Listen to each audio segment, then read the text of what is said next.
Everyone, Monika astrology में आपका बहुत बहुत स्वागत है। आज हम चर्चा करने जा रहे हैं कुंभ लग्न की जून महीने का राशिफल किस प्रकार की परिस्थितियां लेकर आ रहा है और कैसे हमें पूरे ही महीने को प्लान करना है, ये हम आज जानने की पूर्ण रूप से कोशिश करेंगे। देखिए, कुंभ लग्न और लग्न का स्वामी होता है शनि। अब ये शनि जो है वो 4 तारीख से वक्र अवस्था में आने वाला है, आपके लग्न के अंदर स्थित है। तो देखिए, ये जो परिस्थिति है कि जहाँ पर लग्न का स्वामी वक्र अवस्था में आता है, थोड़ा स्वास्थ्य को लेकर ध्यान रखने की ज़रूरत है, क्योंकि यहाँ पर छोटी छोटी चीज़ों में जहाँ पर आप अपने हेल्थ को अवॉइड करते हैं तो फिर प्रॉब्लम्स ज़्यादा क्रिएट होती हैं। तो अपने स्वास्थ्य को लेकर थोड़ा सतर्क रहना चाहिए आपको। दूसरी चीज़ ये है कि यहाँ पर क्या होता है कि जैसे कोई इंटरव्यू के अंदर आप चाहते हैं या कोई भी फाइनेंशियल आप प्लानिंग कर रहे हैं या कोई भी बिजनेस को आगे बढ़ाने की बात आती है, तो वहाँ पर क्या है कि कंफ्यूजन्स रहेंगे और आपको लगेगा कि कुछ डिलेस आपको परेशान करेंगे। आपको लगता है कि चीज़ों में काफ़ी डिले होता है हर चीज़ के अंदर, भले वो कार्यस्थल में हो, भले वो कोई छोटे से छोटा कार्य हो। वहाँ पर जब आपको रेगुलर टाइम से ज़्यादा टाइम तक इंतज़ार करना पड़ता है तो वहाँ पर थोड़ा फ्रस्ट्रेशन आने की संभावनाएं ज़्यादा लगती हैं। अगर जैसे कि कोई इंटरव्यू के अंदर भी आपको सिलेक्शन के लिए वेटिंग करना पड़ सकता है और ऐसी परिस्थिति को काफ़ी आप फ्रस्ट्रेट हो जाएंगे, तो ये परिस्थिति आपको महसूस होगी इस महीने। और दूसरी चीज़ ये भी है कि इन्वेस्टमेंट करने से पहले थोड़ा सा सोच समझ के करना चाहिए। अभी जो परिस्थितियां हैं उसी के अंदर कैसे खुद को इम्प्रूव किया जाए, उसमें ध्यान से आप आगे बढ़िए तो आपके लिए बहुत अच्छी संभावनाएं हैं। क्योंकि बहुत ज़्यादा इसके अंदर क्या है, कन्फ्यूजन्स रह सकते हैं। आपको लगेगा कि आपको आगे बढ़ना चाहिए या नहीं, मूवमेंट लेना चाहिए या नहीं, तो एक दुविधा वाली परिस्थिति आप महसूस कर पाएंगे।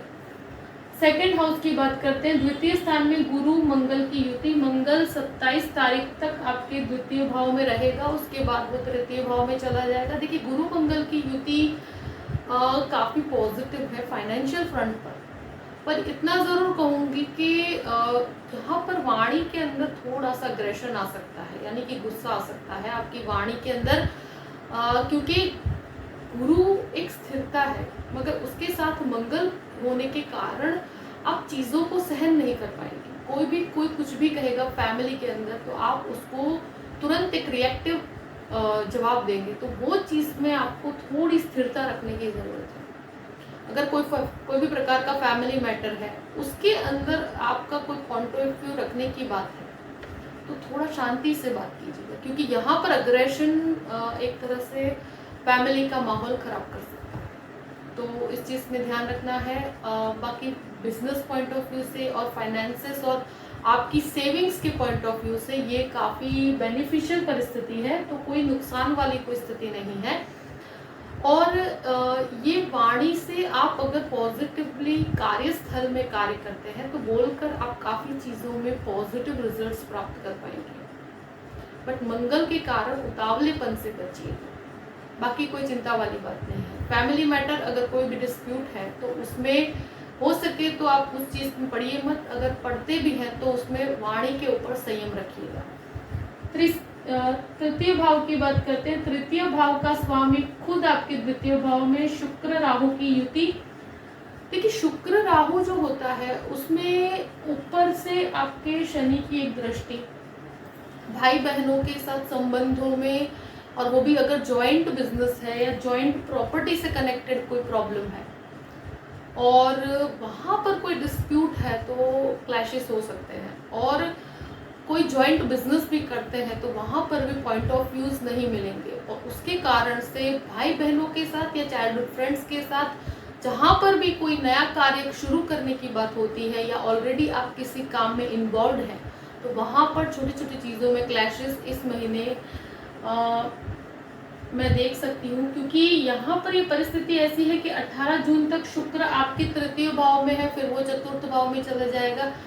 तो इस शुक्र राहु की युति इंसान को बहुत ज़्यादा, जैसे कहते हैं ना कि ब्यूटी कनेक्टेड चीज़ों में इंटरेस्ट बढ़ता है। वो टेक्निकली भी चीज़ों को काफ़ी ब्यूटीफुली करना चाहते हैं। और बदलाव के अंदर कोई भी अगर जॉब है उसको चेंज करना चाहते हैं, या कोई बिजनेस है उसको स्टार्ट करना चाहते हैं, बहुत बड़ा इन्वेस्टमेंट करना चाहते हैं, तो इस महीने बहुत बड़े बदलाव की स्थिति करना मेरे हिसाब से योग्य नहीं है। और जो है वहीं पर कैसे इम्प्रूवमेंट किया जाए उस पर आपको ध्यान देना चाहिए। अब बात करते हैं चतुर्थ भाव की। चतुर्थ भाव का स्वामी खुद शुक्र राहु के साथ है 18 तारीख तक। उसके बाद वो आपके चतुर्थ भाव में आएगा। सूर्य यहाँ पर 15 तारीख तक रहेगा, फिर 15 तारीख के बाद सूर्य आपके पंचम भाव में चला जाएगा। देखिए, सूर्य बुध की युति चतुर्थ भाव के अंदर एक तरह से बिजनेस के अंदर ये बहुत अच्छा काम करती है, जहाँ पर आपको एक मैनेजमेंट की क्षमता देती है, आपको डिसीजन मेकिंग के अंदर ये सूर्य बुध की युति आपके बैंकिंग, आपके जो मैनेजमेंट है चीज़ों का, वो और भी बेहतर हो पाता है। पर प्रॉपर्टी मैटर की बात की जाए तो अभी बहुत बड़े निर्णयों को लेने से बचना चाहिए इस महीने। और एक तरह से सूर्य चतुर्थ भाव में आपको कहीं ना कहीं जो कहते हैं ना, मानसिक सुख में थोड़ी कमी लाता है। जो आप कहते हैं ना, शांति चाहते हैं, पीस चाहते हैं, आपको लगेगा तो 15 तारीख तक तो आपको यहाँ पर मानसिक शांति न होने का महसूस होगा, क्योंकि सूर्य के कारण इंसान को वो एक गर्म प्लैनेट है, वो एक तरह से आपकी परिस्थितियों में गर्मी लेकर आता है। मन के अंदर भी बहुत सारी चीज़ें एक साथ चलना, तो यहाँ पर मन में जो शांति चाहते हैं वो आपको उस समय प्राप्त नहीं हो पाएगी, एटलीस्ट 15 तारीख तक। और कोई भी प्रॉपर्टी लेना या बेचना या कोई भी ऐसी परिस्थिति हो, कोई व्हीकल भी लेना चाहते हैं, तो अभी इस महीने अवॉइड किया जाए तो ज़्यादा अच्छा है। और अब बात करते हैं आपके पंचम भाव के। पंचम भाव जो है उसका अधिपति बुध होकर चतुर्थ भाव में। देखिए, स्टूडेंट्स के अंदर भी मैनेजमेंट से कनेक्टेड स्टूडेंट के लिए अच्छा है।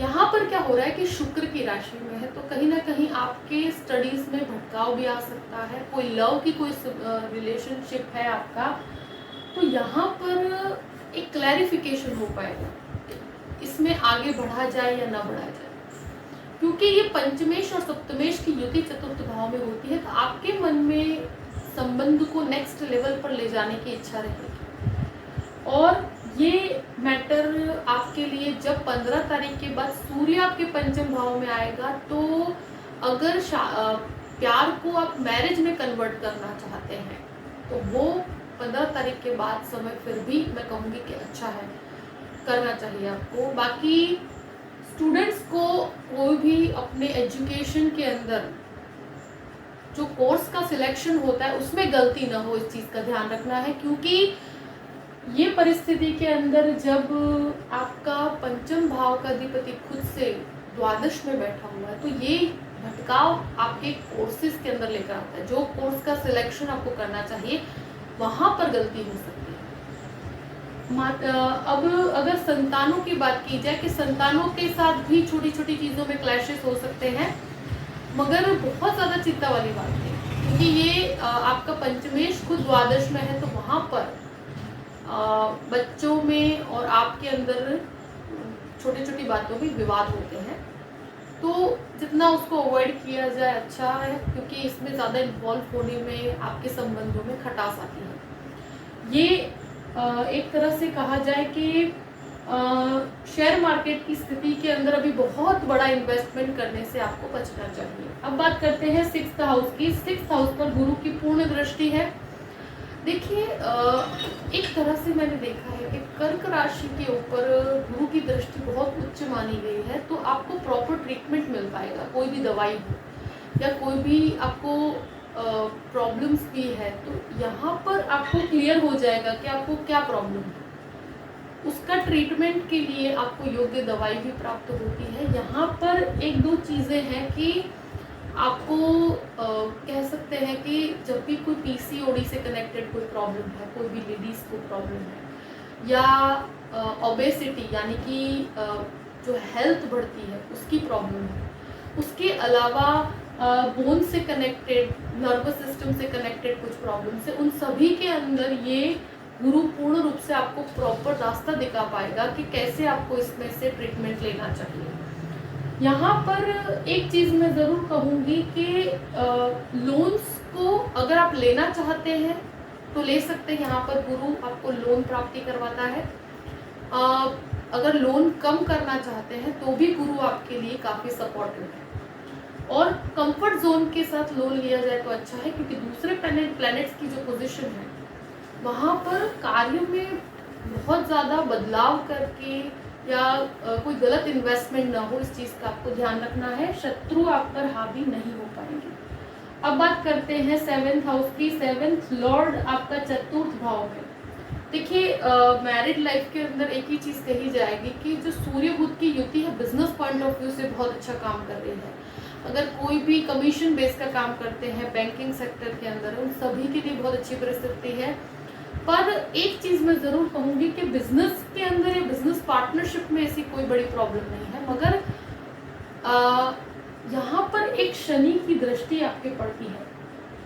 तो कहते हैं ना कि इंसान काफ़ी जिद्दी हो जाता है, एक दूसरे के साथ विचारों में मतभेद आते हैं। वो भी कैसे कि मुख्य रूप से शनि इंसान को जिद्दी बना देता है। छोटी छोटी चीज़ों में आप दोनों के विचारों में एक ईगो क्लैश होता है, और कोई बहुत बड़ी प्रॉब्लमेटिक सिचुएशन नहीं है, मगर ईगो क्लैश 15 तारीख तक रहेगा। उसके बाद सूर्य की स्थिति फिर भी स्टेबल है, तो फिर परिस्थितियाँ बेहतर होती चली जाएगी। पर तब तक ये परिस्थितियाँ रहेगी। और शनि की दृष्टि तो देखिए रहने ही वाली है, पर आपको अपने संबंध को खराब नहीं करना है, उसको कैसे बेटर बनाया जाए उस पर ध्यान रखिए। और अगर ऐसी कोई भी मैटर है तो यहाँ पर अपने नेचर में वो जिद, जो स्टबन नेचर होता है इंसान का, उसको डेवलप मत होने दीजिए। अब बात करते हैं अष्टम भाव की। अष्टम भाव का स्वामी चतुर्थ स्थान में। देखिए, फॉरेन लैंड से कनेक्टेड चीज़ों के अंदर भी थोड़ा डिले है, और रिसर्च या कोई भी प्रकार का इस तरह का एजुकेशन भी लेना चाहते हैं, रिसर्च के अंदर जुड़े हुए हैं, तो भी एक कंफ्यूजन की स्थिति है। क्योंकि लग्नेश की स्थिति भी इस प्रकार से है कि कोई भी डिसीजन लेना या क्या किया जाए क्या न किया जाए उसकी कुछ क्लैरिटी नहीं हो पा रही। तो यहाँ पर आपको महसूस होगा कि आप जो लेवल का रिजल्ट एक्सपेक्ट कर रहे हैं वो आपको इतनी जल्दी प्राप्त नहीं हो पाएगा। अब बात करते हैं आपके नवम भाव की। नवम भाव का स्वामी शुक्र राहु एक साथ बैठे हैं, और केतु आपके नवम भाव में बैठा है।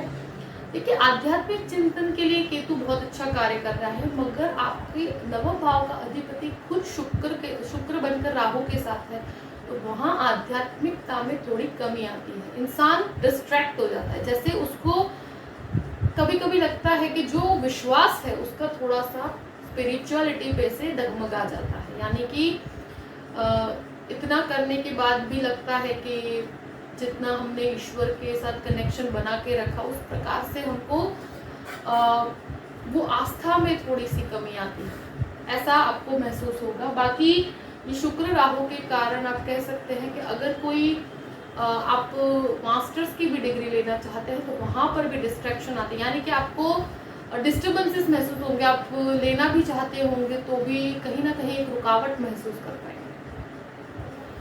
अब 10th हाउस की बात करते हैं। दशम भाव का अधिपति आपके द्वितीय भाव में। देखिए, सेविंग्स को लेकर बहुत अच्छा, आपके कार्यस्थल में आपकी परिस्थितियाँ, देखिए काम को लेकर बहुत मजबूती है, फाइनेंसेस को लेकर मजबूती है, मगर एक चीज़ हमको भूलना नहीं चाहिए कि शनि की दृष्टि आपके दशम भाव पर है, सूर्य की दृष्टि आपके दशम भाव पर है, जो 15 तारीख तक रहेगी।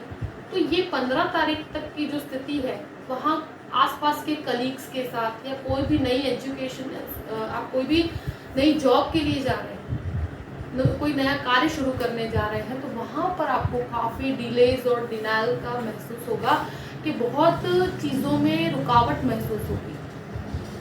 तो ऑलरेडी जहाँ पर इन्वॉल्व है उसको कितना अच्छे से किया जाए, बदलाव को अगर ना किया जाए, यानी कि जॉब चेंज के लिए अगर आप कोशिश करते हैं तो आई थिंक अभी जहाँ है वहीं पर रहना चाहिए। और even business point of view से भी कहा जाए तो बिजनेस के अंदर भी इन्वेस्टमेंट थोड़ा सोच समझ के कीजिएगा। अब बात करते हैं 11th हाउस की। 11वें भाव का स्वामी आपके खुद द्वितीय भाव में है तो लाभ पूर्ण रूप से बने हुए हैं। आपके सेविंग्स में भी आप कहते हैं कि जो सेविंग्स है उसको भी काफ़ी आप सेफ रख पाएंगे और उसमें बहुत ज़्यादा बढ़ोतरी नहीं है, मगर तो भी काफ़ी बेटरमेंट है पहले से जो है, उसको भी मेंटेन कर पाएंगे और आपका कार्य नहीं अटकेगा। 12th हाउस की बात करते हैं, 12वें घर का अधिपति खुद लग्न में। देखिए स्वास्थ्य को लेकर मैंने कहा कि खुद के स्वास्थ्य को, बोन से कनेक्टेड चीजें हैं, अगर कोई भी प्रकार का ऐसा है तो उसको अवॉइड नहीं करना।